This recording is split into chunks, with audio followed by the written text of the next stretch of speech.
কোন স্বামীর আগে যদি কোনো বিবি মারা যায় রে, ওই বিবির কবরের পাশে দাঁড়াইয়া যদি কোনো স্বামীর চোখ দিয়ে কয়েকটা ফোঁটা পানি ফালায়, আর যদি আল্লাহর দরবারে দুটো হাত তুলে বলে, মালিক মালিক ও, আমার এই বিবিটা ছিল পৃথিবীর শ্রেষ্ঠ বিবি, আজকে আমাকে একা রেখে চলে গেছে, তোমার হাতে তুলে দিলাম, তা কি তুমি জান্নাত বরাদ্দ দাও?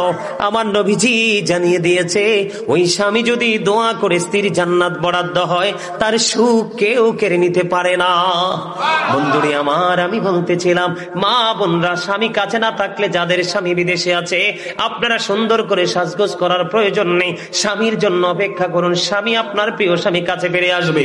আল্লাহর হাবিব বলেছেন, নির্জনে যখন বেগানা একটা পুরুষ এবং একটা নারী থাকবে, মনে রাখবেন থার্ড পারসন থাকবে শয়তান।